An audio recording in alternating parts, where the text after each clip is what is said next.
नमस्कार। जन सूर्य न्यूज़ में आपका स्वागत है। मैं प्रदीप तिवारी। तो ऑल इंडिया मेडिकल एसोसिएशन यानी आईएमए ने पहले तो बंगाल में बंद का आयोजन किया था, आंदोलन किया था, मगर अब धीरे-धीरे यह पूरे देश में व्याप्त होते जा रहा है। बॉम्बे और महाराष्ट्र के आईएमए के साथियों ने भी आज कामकाज बंद रखा और आंदोलन किया। कैंडल मार्च निकाले, कैंडल जलाया और जो छात्र है उसके परिवार और उस छात्रा को न्याय मिले, ऐसी अपील सरकार से की। आज पूरा देश इस घटना से हतप्रभ है। निर्भया के समय भी इसी तरीके से पूरा देश आंदोलित हुआ था।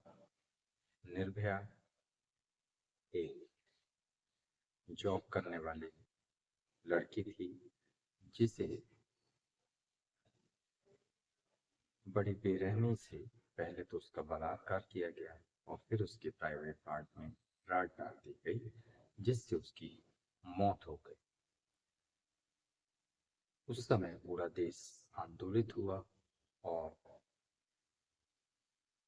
उसने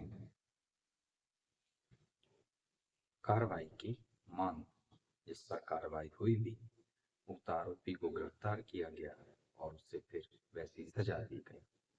मगर अब सोचने का विषय है, यह जरूर हो गया है कि हमने आखिर ऐसा किस तरीके का राष्ट्र बनाया है, कैसा भारत बनाया है, जहाँ महिलाओं और बच्चियों को इज्जत, सम्मान और उनका जीवन सुरक्षित रखने की गारंटी भी नहीं दे पा रहे हैं। आखिर ये कैसा वैसीपन है जो समाज ने अंगीकार कर लिया है और जो उसके शरीर से निकाले नहीं निकल रहा है।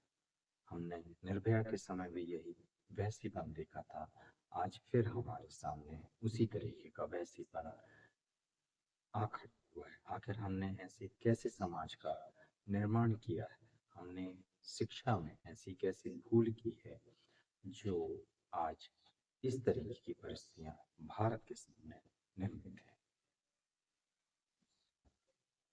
असल में मूल में महिलाओं को लेकर जो भारतीय पुरातन कचरा सोच है और आधुनिक भी अधकचरा सोच है, उसने ही इस चीज का जन्म दिया है और आज भारत इस स्थिति में पहुंच गया है।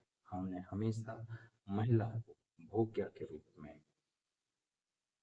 माना है, परोसा है।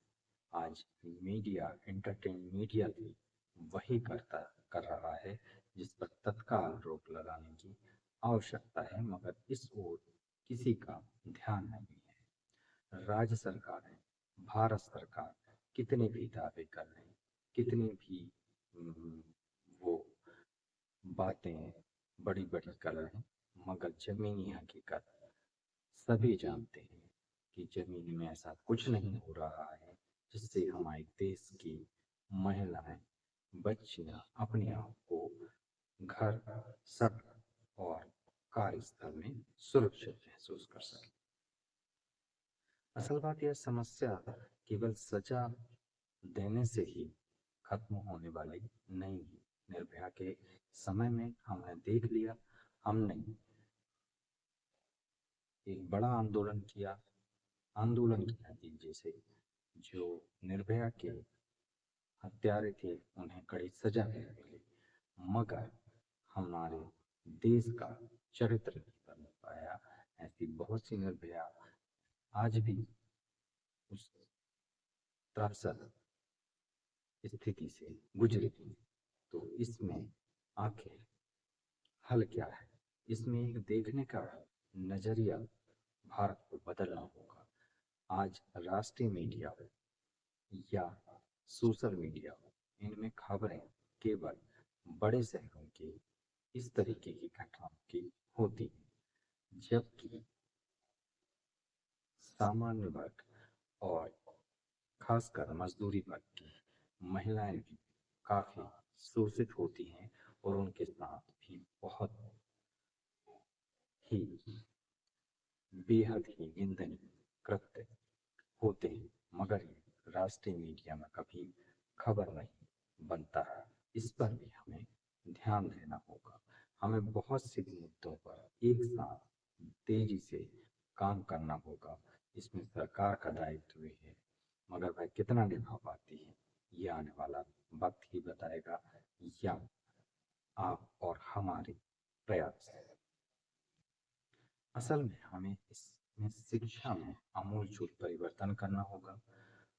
शिक्षा के बुनियादी साधन से ही हमें समाज में बच्चों के मन में, और फिर वो जो प्रौढ़ होंगे और बड़े होंगे, बालक होंगे, फिर जवान होंगे, उनके मन में महिलाओं और बच्चियों के प्रति आदर भरना होगा। उन्हें इस बात की शिक्षा देनी होगी कि उनके साथ किस तरीके से व्यवहार करना है। इसके अलावा हमें महिलाओं को प्रदर्शित करने वाले इंटरटेनमेंट चैनल, मीडिया जो है, उस पर भी कंट्रोल करना पड़ेगा कि वह महिला को भोग्य के तरीके से प्रस्तुत ना करें। इसके अलावा हमें महिला को भी आत्मरक्षा सिखानी होगी, जो कि हम स्कूल लाइफ से ही उसे प्रशिक्षित कर सकते हैं, जिससे कि वह अपनी आत्मरक्षा कर सकती है। क्योंकि केंद्र सरकार हो चाहे राज्य सरकार हो, दावे के कर लें, उनके ऊपर से यह काम संभव नहीं है। हमें भारत में फोन के जो व्यापार है और उसको पूरी तरीके से प्रतिबंधित करना होगा, क्योंकि एक सर्वे कहता है कि फोन की अधिकता और उसके अधिक प्रसार से भी इस तरीके की घटनाएं बढ़ती। तो आखिर उसे सरकार को रोकने में क्या है दिक्कत है। इसके अलावा हमें एक साथ और तेजी से इन सभी मुद्दों पर काम करना होगा। शिक्षा, सुरक्षा, आत्मरक्षा और इंटरटेनमेंट मीडिया पर एक प्रकार का उसकी मॉनिटरिंग और फोन पर पूर्ण प्रतिबंध पर हमें बहुत तेजी से काम करना पड़ेगा। नहीं तो हम हर साल इसी तरीके से कैंडल मार्च निकालते रहेंगे, आंदोलन करते रहेंगे, और उसका नतीजा कुछ निकलने वाला नहीं है।